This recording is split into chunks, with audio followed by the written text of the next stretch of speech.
So it turns out Mikel Arteta does have a half-decent squad after all. On the night when Arsenal's manager allowed his understudies to take centre stage, his team returned to the Premier League summit with a smooth victory.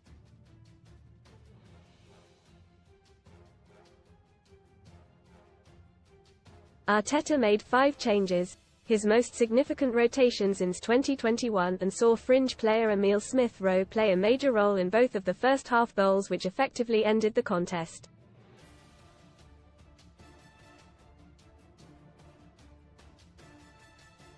The Gunners' chief is no tinkerman. He makes far fewer changes to his starting lineup than title rivals Jurgen Klopp or Pep Guardiola.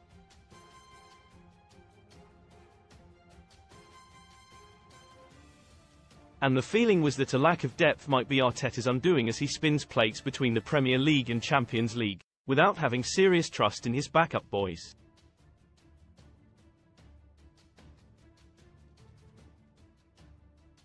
Well, here was proof that Arsenal go far deeper than their first 11. Read more on ARSENALDAY. Date: win a stunning yellow gold Rolex or £27,500 cash from just 49p with our discount ARE. Lou kidding. Arsenal vs Luton. Unwatchable blast fans as TNT make big change to coverage. Declan Rice, Gabriel Jesus, Gabriel Martinelli and the injured Bukayo Saka were all missing, but a Martin Odegaard strike and a Daiki Hashioka own goal made this a largely sweat-free night for the North Londoners.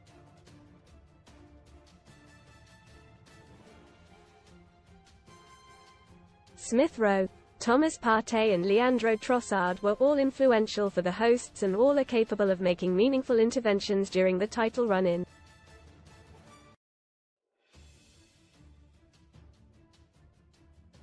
The Gunners will surely be top for just 24 hours, before Liverpool's inevitable home win over Sheffield United tomorrow.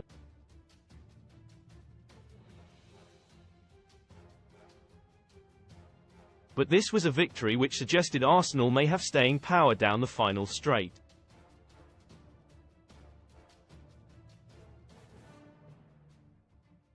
Most read in Football Nightmare return. Liverpool hero left in hospital with cracked ribs and punctured lung. Credit crunch. Ratcliffe cancels senior Man United figures credit cards to cut costs at club. Set the tone. Man United could take lead in Ivan Toney transfer race due to rivals' concerns. Red missed. Man United and Ratcliffe making enemies with arrogant attempts to poach staff. Best free bet sign-up offers for UK bookmaker Shaw. Luton are in the relegation zone and operate on a fraction of Arsenal's resources, but they have rattled some of the Premier League's elite this season and were unable to lay a glove on this much-altered lineup.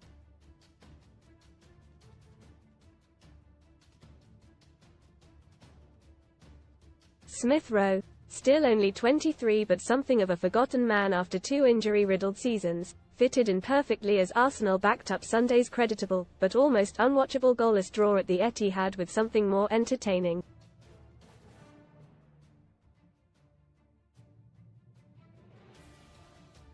Thomas Tuchel makes bold Arsenal claim moments after conceding title is over as fans fume. What a loser. With Brighton and Bayern Munich to come in the next week, Arteta needed to give respite to some of his main men.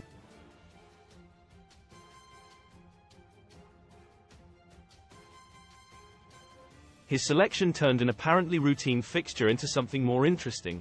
His decision to leave Rice on the bench was particularly eye-catching as the England man barely ever misses a game for club or country.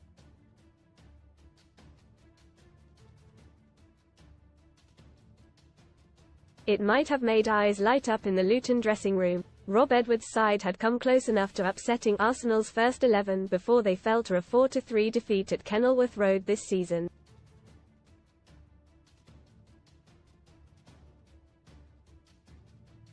But Arteta's changes certainly didn't alter the expected pattern of the match. Arsenal hogged the ball, pinging around nicely until things continually broke down in the final third.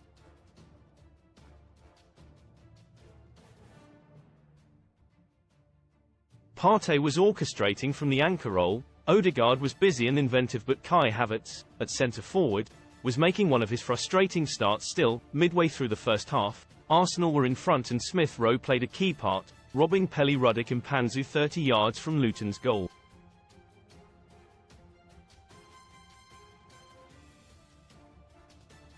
Smith-Rowe fed Odegaard, who exchanged passes with Havertz, then drilled his first-time shot past Thomas Kaminski.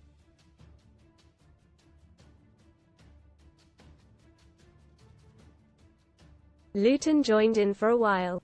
And Ross Townsend, booed almost politely in memory of his long-off Tottenham days, had a pleasing jink down the right, but Jordan Clark couldn't apply a proper header to his cross.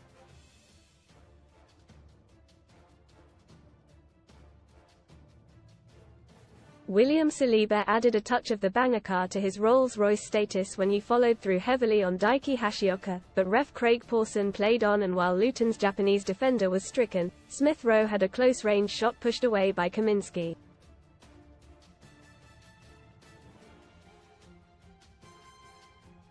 Ben White then confected a lovely piece of eye candy, a drag back on the turn to skewer his marker and feed Havertz, whose shot was pushed wide.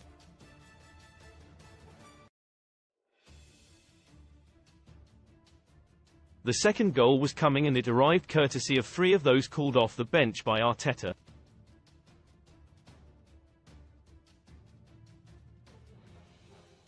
Trossard fed Smith Rowe down the left, and he cut back towards Reiss Nelson, whose presence persuaded Hashioka to make a hash of it and find his own net.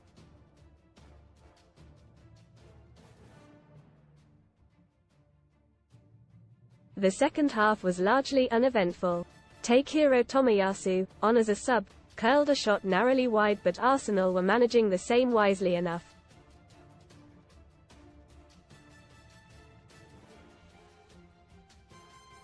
Eddie Nketiah, another sub, forced a decent save out of Kaminsky. Luton's supporters made plenty of noise on a big night out, their club's first ever visit to the Emirates.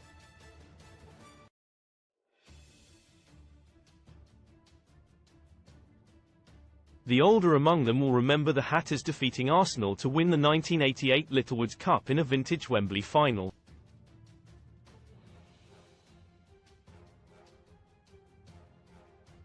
Read more Sun stories. Oh baby. Peter Andres' wife Emily gives birth to third child, and reveals baby's gender. Quick change. Poundland needs to change its name. Shoppers rage after recent visits. The financial gulf between the two clubs is far wider now, but Edwards still has his team in with a chance of survival.